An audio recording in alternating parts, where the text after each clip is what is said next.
हाय, मैं अक्षत कुमार। आप मेरे साथ देख रहे हैं गुस्ताख इश्क का प्रेस कॉन। क्या विजय वर्मा और फातिमा सना शेख ने कहा लोगों से, क्या एड्रेस किया, किन चीज़ों पे बात की। आइए देखिए कि कैसा रहता है और क्या रहता है। इस फिल्म का जो पहले दिन का शूट था,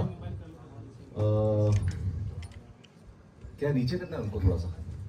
सर कंटिन्यू कंटिन्यू सर आप कंटिन्यू करिए वो सर ये सब सर, चलता रहता। हाँ तो गुस्ताख इश्क का जो पहले दिन का शूट था मेरा, वो दिल्ली, पुरानी दिल्ली में ही हुआ था जी। और कुछ 5 दिन का स्केड्यूल था उसका। जी और पहली बार जनवरी की दिल्ली की कड़ाके की ठंड मैंने महसूस की थी और सच बता रहा हूँ, मौत आ गई थी।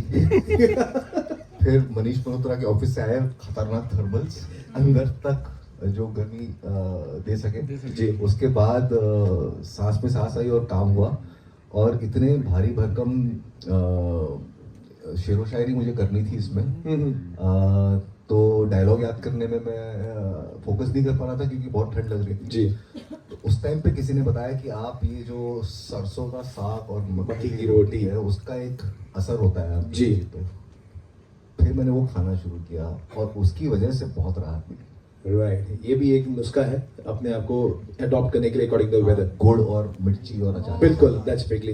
How was your experience shooting this movie? मेरा तो शूट दिल्ली में नहीं हुआ था, मेरा सीधा पंजाब में हुआ था। बट मैंने दंगल और सैम बहादुर जी। दोनों ठंड में शूट किया था। क्या बात है। और बिकॉज दंगल मेरी पहली फिल्म थी तो और फाइट सीक्वेंस हम कर रहे थे तो काफ़ी टफ था क्योंकि ठंड में फाइट करना, फिर ब्रेक लेना, फिर फाइट करना।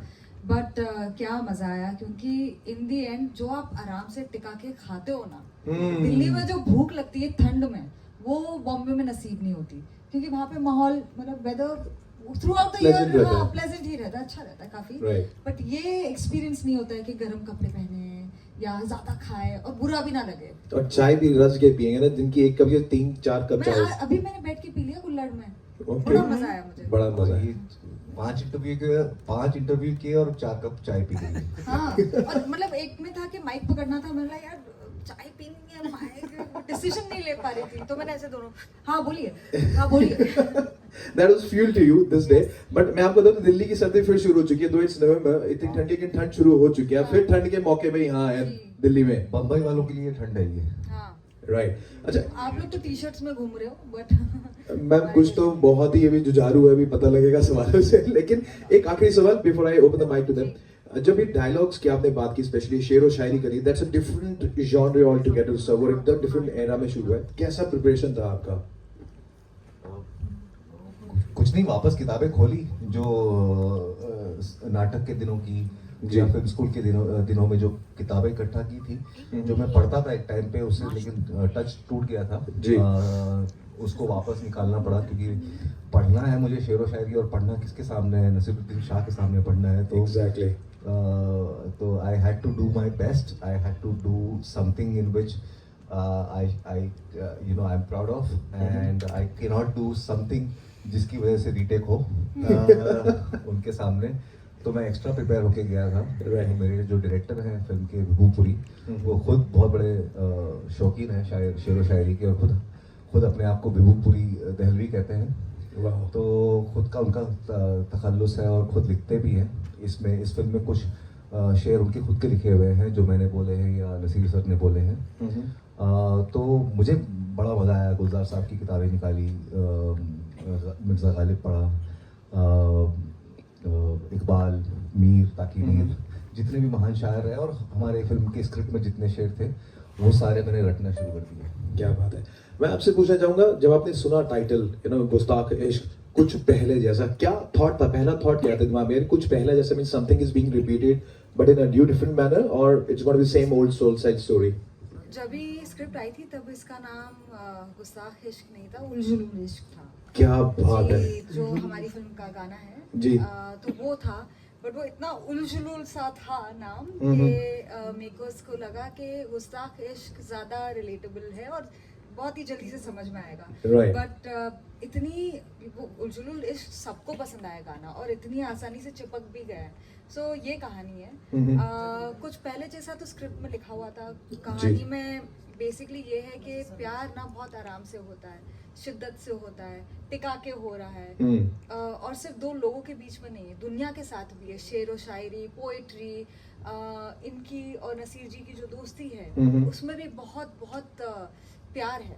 तो वो जो दुनिया है वो है ही अलग, वो आज की दुनिया नहीं। That's true कि ना शागिर्द बनने आए थे और उसका शेर भी सुना। एक शेर हो जाए इससे पहले मैं सीरियसली, अब मैं और नहीं कहूंगा, ये सब सवाल पूछेंगे, एक शेर आपसे भी सुनना चाहूंगा जो आपका फेवरेट इस मूवी से।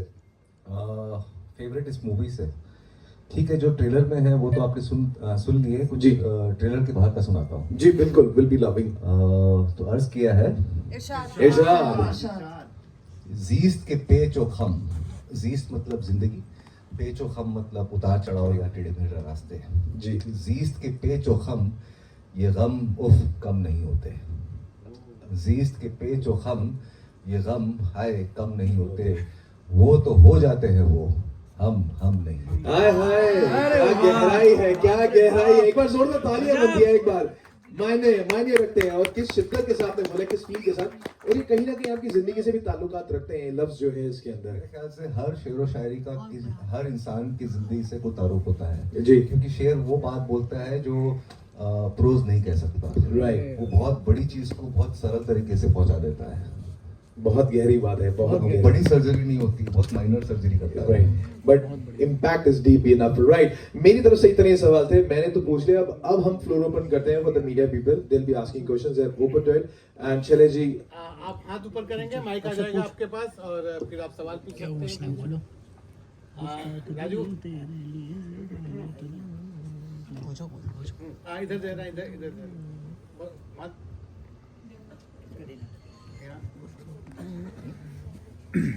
Please introduce yourself as well.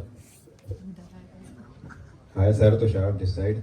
मेरा क्वेश्चन ये है कि आपने नसरुद्दीन शाह के साथ इस मूवी में एक्ट करा है, तो एक्सपीरियंस के बारे में बताइए, और फातिमा के साथ आपका फर्स्ट टाइम था, तो क्या कहना चाहोगे? तारीफ करना पड़ेगा। फातिमा के साथ बहुत अच्छा रहा। नसीर सर को मैं बहुत as a student of actor, जब मैं फिल्म स्कूल गया था तब से मैं उनका मुरीद रहा हूँ, उनको अपना उस्ताद अपने दिल में मान के बैठा हूँ और पूरी कोशिश की थी कि उनके साथ मैं काम कर सकूँ या उनके थिएटर ग्रुप में जाके उनको एक्ट कर सकूँ, बट मौका मिला नहीं। तो मैं जाके उनके साथ बैक स्टेज करता था, उनकी क्लासेस में ज़बरदस्ती घुस के उनकी एक्टिंग एक्सरसाइजेस सीखता था। उनका कोई नाटक आज तक मैंने मिस नहीं किया। बम्बई में मैं 17 साल से रह रहा हूँ बॉम्बे में, उनका एक भी नाटक मैंने मिस नहीं किया है। वो अपने आप में एक इंस्टीट्यूशन है, एक स्कूल है एक्टिंग की, और उनकी सबसे बड़ी जो क्वालिटी है मुझे वो लगती है कि वो आज भी स्टूडेंट ऑफ एक्टिंग है। इतने तजुर्बेकार होकर, इतने जानकार होकर, इतना काम करके भी आज भी वो एक स्टूडेंट है एक्टिंग के, और आज भी लोगों को एक्टिंग सिखाते हैं, आज भी जुड़े हुए हैं, आज भी क्लासेस करते हैं, आज भी वर्कशॉप्स करते हैं, आज भी नाटक करते हैं, आज भी फिल्में करते हैं, और इतनी सरल तरीके से करते हैं। तो मेरे लिए एक ख़जाना था, एक मौका था कि मैं उनके साथ समय बिता सकूं। कुछ लोग बहुत मेरे दिल के करीब हैं, उनके साथ समय बिताने का मौका मिल जाता तो मैं अपने आप को सौभाग्य वाला मानता हूँ। इरफान साहब उनमें से एक थे, उनके साथ मैंने समय बिताया, लेकिन काम करने का मौका हालांकि मिला नहीं। तो मैंने जैसे ही पता चला कि नसीर सर के साथ इस तरह का डूब के काम करने वाला एक रोल है, मैंने तुरंत हाँ कह दी। Hello Vijay, hi Fatima Damini this side from punjabkesari.com। मेरा पहला सवाल विजय से है कि आप इस फिल्म में शायरियाँ इतनी सारी करते हुए नजर आ रहे हैं। जब आपको ये रोल ऑफर हुआ और शायरी को लेकर आपको चीज़ें बोली गई, तो आपका पहला थॉट क्या था कि आप नसीरुद्दीन शाह सर से क्या कुछ सीखेंगे और शायरी किस तरीके से प्रेजेंट करेंगे कि लोगों को ये पसंद आएगा, क्योंकि ऑडियंस सच में बहुत प्यार कर रही है इन शायरी से। बहुत बहुत शुक्रिया। उनके सामने शेर पढ़ना मतलब it's like I don't know, सूरज को दिया हाँ मतलब थोड़ा औकात के बाहर वाली चीज़ मुझे लग रही थी, बहुत डर लग रहा था, क्योंकि वो मिर्ज़ा गालिब है हमारे लिए ना, गुलजार साहब ने लिखा है, डायरेक्ट किया है, Naseer sir, young Naseer sir used to play Mirza Ghalib, और उसके बाद भी कितने तो शायर उन्होंने प्ले किए हैं। तो उनके सामने शेर पढ़ना मतलब थोड़ा सा it's like singing in front of A.R. Rahman. So it was a difficult task, but I am a very good student, so I learned very quickly, and I had a great teacher in Nasir sir. Okay. Fatima, इसका जैसे title और tag ही है कुछ पहले जैसा, तो इस title और टैग से आप किस एक्टर या किस एक्ट्रेस की लव स्टोरी को रिलेट करती हैं और किसको इंस्पायरिंग मानती हैं? Gurudutt and Nargis ji, I think even look wise and उन्होंने जो काम किया है वो सब इतना इटर्नल है। अंदर मधुबाला जी की फ़ोटो थी, वो आज भी ब्लैक एंड वाइट में है और एक रैंडम मोमेंट है, बट जब आप देखते हो उसमें इतनी लाइफ है जो मुझे नहीं लगता कि हम वैसे रेप्लिकेट भी कर पाएंगे। हेलो सर, मैं उदय हूँ नवभारत टाइम से। This side, over there. बोलिए। सर, मैं ये जानना चाह रहा था कि जैसे आजकल जैसे ये आपने बोला कि ये जो प्लॉट है इसका थोड़ा सा पुराना प्लॉट है, तो कुछ पहले जैसे इसकी बात हो रही है, तो आजकल तो ज़माना काफ़ी बदल गया है, तो आपको ऐसा नहीं लगा कि इस तरह के प्लॉट में काम करना कुछ रिस्क हो जाएगा अगर यंग जनरेशन ने इसको पसंद नहीं किया तो? मैं अब थोड़ा काम करता हूँ, क्योंकि अगर एक तरीके का काम हो रहा है बाहर, तो ज़रूरत है कि कुछ नया हो। जितना मैं ऑडियंस को समझता हूँ, उनको भी राहत चाहिए होती है एक ही तरह की कहानियों से, या मार धाड़ से, या लैंग्वेज, स्ट्रॉन्ग लैंग्वेज, या वायलेंस, या जोल्टेड लवर या एंग्री लवर, उन सारे थीमेटिक्स जो हम एक्सप्लोर कर रहे हैं, उनसे थोड़ा सा राहत चाहिए ही होगी। तो ज़रूरत मुझे लगती है कि इस दौर में है ऐसी फिल्म की, जैसे in the age of hate and cringe, love needs a major comeback. Ma'am भी इस बारे में क्या कहना चाहती हैं, कुछ बताएं? सॉरी, वापस पूछना सवाल। मैं थोड़ा पहले जैसे चीज़ों के बारे में सोचने लग गई थी। हाँ जी। नहीं, ये जैसे ये जो अभी ये पहले जैसे इसकी बात हो रही है, और जी। आज का ज़माना जिस तरह से बदल गया है और अपन देख रहे हैं किस तरह से रिलेशन है, तो अगर उसमें आपको ये प्लॉट मतलब ये फिल्म को साइन करना, उसमें काम करना, एक रिस्क नहीं लगा कि अगर ये फिल्म में हमारा किरदार कैसा रहेगा? बिल्कुल भी रिस्क नहीं लगा, क्योंकि अगर कहानी में आप इमोशनली कनेक्ट करते हो तो बिल्कुल भी मैटर नहीं करता वो आज के ज़माने के ऊपर है, पिछले ज़माने के ऊपर है, या कभी के ऊपर भी है। वो एक चीज़ है कि पुरानी फिल्मों में एक रोमांस होता था जो था इंतज़ार का, जो अब नहीं है, क्योंकि अब आप इंस्टाग्राम में भी जाके फटफट से देख सकते हो। वो पहले अगर किसी को आप देखते थे, इंतज़ार करना पड़ता था और विश करना पड़ता था कि काश वो वापस ये जगह पे ये समय पे आ जाए। तो वो इंतज़ार का जो मज़ा था ना, वो मिस हम करते हैं। तो ये फिल्म के ज़रिए ऐसी बहुत सारी चीज़ें जो हमें करने का मौका मिला, और कितने लकी हम कि ये टाइम पे एक ऐसी दुनिया में जाने का मौका मिला जहाँ पे हम एक पुराने किस्म का इश्क हम कर रहे हैं और मौका मिला है। Hello sir, ma'am, this side Simran hi Simran. From Filmistan. मेरा क्वेश्चन आप दोनों से ही है कि ये फिल्म की वाइब जो है वो सैड भी दिखती है, रोमांटिक भी दिखती है, जैसे हमने ट्रेलर देखा। तो थ्रू आउट द शूटिंग आप दोनों का फेवरेट मोमेंट क्या था फिल्म के अंदर? वैसे यही तो जिंदगी है, सैड, रोमांस, मेलनकली, खुशी, ह्यूमर, शारिब है इसमें। तो बहुत ही बेहतरीन एक्टर है, और जैसे ही वो आते हैं इसकी स्क्रीन एकदम लाइट अप कर जाती है। तो बाकी एक क्वेश्चन मेरा भी है, कुछ नहीं। आपकी लाइफ के लाइव एक्सपीरियंसेस कुछ काम है, मतलब पास में कभी ऐसा हो जो इंतजार की आपने बात की कि बहुत गहरी बात है कि इंतजार में ही प्यार है, कभी ऐसा इंतजार आपने किसी के लिए किया हो जो आपने वहाँ फिल्म में यूज किया? नहीं, फिल्म में मैं यूज नहीं किया, जिंदगी में बहुत यूज किया है। इंतजार करने में बड़ा मजा आता है मुझे, क्योंकि कोई चीज आसानी से मिल जाए ना, तो फिर बड़ा कद्र नहीं होती हाँ, उसकी। उसकी कदर नहीं होती। और क्या मजा है। देखो, जब तक आप सोचते हो ना कि कुछ होने वाला है, होगा कि नहीं होगा, उसे पसंद करते हो नहीं करते हो, वो आपको पसंद करता है कि नहीं, उसमें बड़ी excitement. The butterflies in stomach, वो अभी वो खत्म हो जाएगा तो छी। मैम, मेरा एक और सवाल था आपसे कि सर की तो शायरी हमें देखने को मिली, क्या आप भी इसमें शायरी करते नजर आएंगे? नहीं, मैं चुप हूँ। ये खुद एक शेर है इसमें, बब्बर शेर।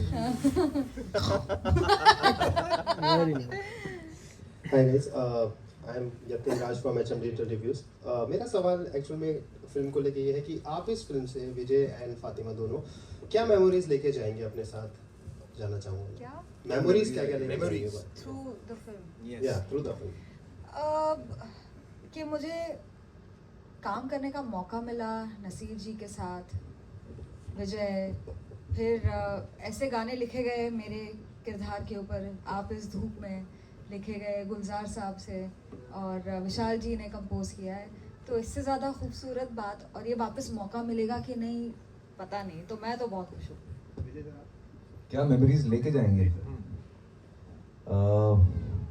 मेरे ख्याल से जो पिछले 1 महीने से मैं प्रमोट कर रहा हूँ उसमें मैं रोज सुबह उठता हूँ, मनीष मल्होत्रा के कपड़े पहनता हूँ, उनके मतलब किधर रोज पहनता हूँ और अगले 1 महीने तक यही होने वाला है मेरे साथ. आज तक मेरे साथ ऐसा नहीं हुआ कि मैं इतना कुछ और मैं अपने घर में घूम रहा हूँ. तो ये मैं सबसे बड़ी यादगार मेरे साथ रहेगी, हालांकि मजाक है.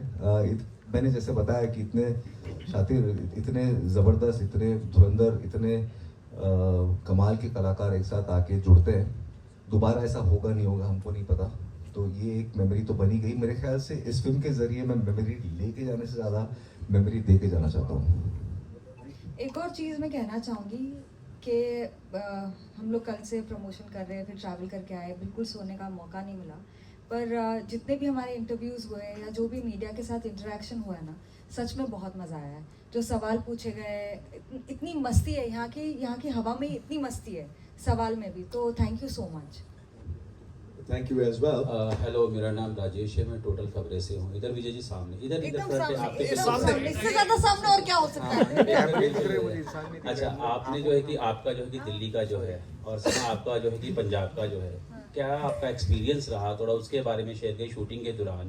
क्योंकि विजय ने बताया कि दिल्ली में जो साग खाया उन्होंने ठंड में, और आपने कौन से मौसम में वहाँ पे शूटिंग की, उसके बारे में. ठंड में शूट की, बिल्कुल जनवरी में, और बहुत बहुत ज़्यादा वाइट मक्खन और मकई की रोटी इतना खाया कि मतलब मैं सब्जी के साथ नहीं खाती थी, मैं रोटी और मक्खन ही खा रही थी. एक पॉइंट के बाद ऐसा हो गया था कि बॉडी ने बोल दिया था बस बहन, अब कुछ नहीं जाएगा पेट में. तो मेरा दिल्ली के बाद पहला जो काम शुरू हुआ था वो अमृतसर गए थे हम लोग. तो जैसे ही वहाँ पहुँचे उसी रात को हम लोग पहले तो गोल्डन टेम्पल में जाके हमने मत्था टेका, वहाँ पर लंगर में खाए भी और सेवा भी की. मेरी टीम के लोग, रसूल पुकटी जो साउंड के फिल्म के साउंड डिज़ाइनर हैं, मेरे डायरेक्टर विभू पुरी और काफ़ी सारे लोग जो प्रोडक्शन से थे, हम सब गए वहाँ पर से काम हमने सर टेका और सेवा में काम शुरू किया. पहली बार पंजाब जाना हुआ. इतने साल से मैं काम कर रहा हूँ लेकिन कभी मौका मिला नहीं. तो पंजाब पहली बार देखना हुआ. वहाँ के लोगों का, वहाँ की भाषा का, एक कमाल की चीज़ वहाँ पर मैंने खाई है जिसका नाम है फ्रूट क्रीम. ये बॉम्बे पहुँची नहीं अभी तक. भाई साहब, फ्रूट क्रीम के चक्कर में ना ये जो हल्का सा पेट निकला है ना मेरा पूरी फिल्म में, वो फ्रूट क्रीम का है. पंजाब में तो और भी खाने काफ़ी फेमस है, क्योंकि वहाँ की उसके बाद हम लोग पटियाला गए. वहाँ पर क्या होता है आपको बताइए. हाय विजय, पुष्पांजलि फ्रॉम बॉलीवुड कट अनकट. आपने फिल्म में इतनी सारी शायरियाँ बोली हैं, तो ये जो शायरियाँ थी याद करने में कितना टाइम लगा, या फिर वन गो में सारी? शायरी का एक ही है. आपको ये शब्द तो 8, 9 या 10 के बीच में रहते हैं 2 लाइन में, लेकिन दिक्कत ये है कि उसको आप 50,000 तरीके से बोल सकते हो. अब आपके क्या उसमें मतलब है, वो आपको ढूंढना है. आप कहाँ पर एम्फेसिस देना चाहते हो, कहाँ पर आपको पॉज देना है, कहाँ पर खींचना है, कहाँ वजन डालना है, किसको खींचना है, कहाँ किस पे आपको किसको रवानगी में निकालना है, वो सारे वहाँ पर नसीर सर का काम बहुत मैं देख के सीख रहा था उनको. जो मैंने अभी शेयर पढ़ा था आपके लिए, जीत के पेचो हम, मैं पढ़ रहा था कि वो तो हो जाते हैं वो, हम नहीं होते. तो उन्होंने कहा ये हम नहीं होते, आप वजन डालो उसमें. तो इस तरह की छोटी छोटी चीज़ें सीखने को मिल जाती है. तो जितना प्रैक्टिस करते हो उतने अच्छे हो जाते हो. जावेद साहब बोलते हैं कि बोलना सबको आता नहीं है, बोल के सीखते हैं बोलना. सना फातिमा, हाँ सना फातिमा शेख, तो ये बताइए कि ऐसा क्या खाते इसके लिए ग्रो कर रही है आपकी, या फिर आप नहीं? ऐसा क्या खाते नहीं, मैं हैं? तो ये 2 साल अरे आप बताइए. सफेद मक्खन, मलाई, मुझे घी और मलाई बहुत पसंद है. Last question. Hi Vijay, hi Fatima, Hi. Rachna this side, Bollywood gossiping से। गालिब की दिल्ली, गालिब मिर्जा की आपने बताया जिस तरीके से गालिब मिर्जा गालिब की बात कर रहे थे मैं, जैसे कि आपने बताया कि उनकी किताबें, उनके पन्ने आपने खूब पढ़ते हैं, है ना। आपकी फिल्म का जो नाम है वो है गुस्ताख इश्क। मुझे ये जानना है कि जब आपने शायरियाँ पढ़नी शुरू करी तो क्या कुछ ऐसा हुआ सेट पर कि कभी आपसे कोई गलत प्रोनाउंसिएशन हो गई होगी, तो उस पर आपने किस तरीके से उसको ठीक करने की कोशिश करी हो, या आपने सीखा हो अपने सीनियर से? कुछ नहीं, जैसे आपने भी बोला गुस्ताख इश्क, वो गलत है। उसका नाम है गुस्ताख इश्क, तो एक्स्ट्रा नुक्ते लग जाते हैं शुरुआत में, जरूरत जहाँ पर नहीं है वहां पर भी एक लगा दिया आपने, तो उस तरह का होता था और हंसते थे, आगे बढ़ जाते थे। और हर जगह थोड़ी नुक्ते होते हैं, कबर होती है, खबर होती है, खबर होती है, अलग अलग है, कबर अलग है, खबर अलग है। न्यूज वालों को बताना जरूरी है।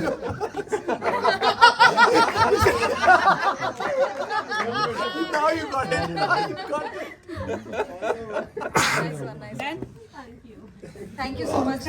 तो आपके साथ आज खबर मिल गई होगी, खबर में चला गया।